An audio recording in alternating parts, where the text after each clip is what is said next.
Como cada ano, e xa van 18, a Asociación Cultural que leva o seu nome rendeu un homenaxe a Francisco Lorenzo Mariño no aniversario do seu pasamento. Entre as numerosas actividades enmarcadas na Semana Cultural, celebrouse a tradicional ofrenda floral ante a tumba do párroco no cemiterio sonense de San Vicente de Noal. Durante o acto, que asistiu medio cento de persoas, os socios da entidade depositaron un ramo de flores e deron lectura a un manifesto que reivindica o espazo sociocultural da parroquia de Aguiño.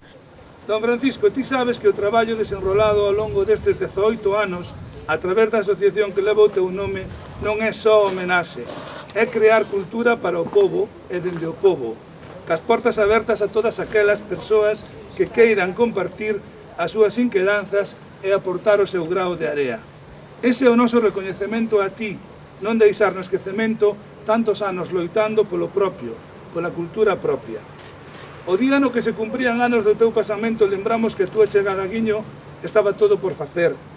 Ti decidiches arremangarte e comenzaches a edificar Aguiño, o noso pobo, empezando polo primeiro templo que foi o actual local parroquial, seguindo pola igrexa e a reitoral, o campanario, pero tamén o tecido social, co club, o campo de fútbol, deseñado incluso o seu escudo, o grupo escolar, a Lonsa Bella, a Casa da Cultura, o mercado municipal, o ose conservatorio,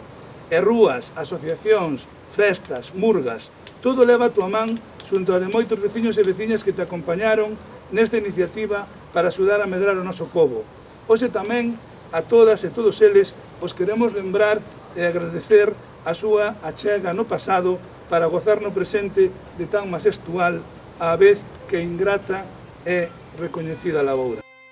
A programación da fin de semana completouse coa representación da obra Adulterio Decente a cargo de Charamera Teatro de Melide e o concerto de Brais das Hortas para público infantil e familiar.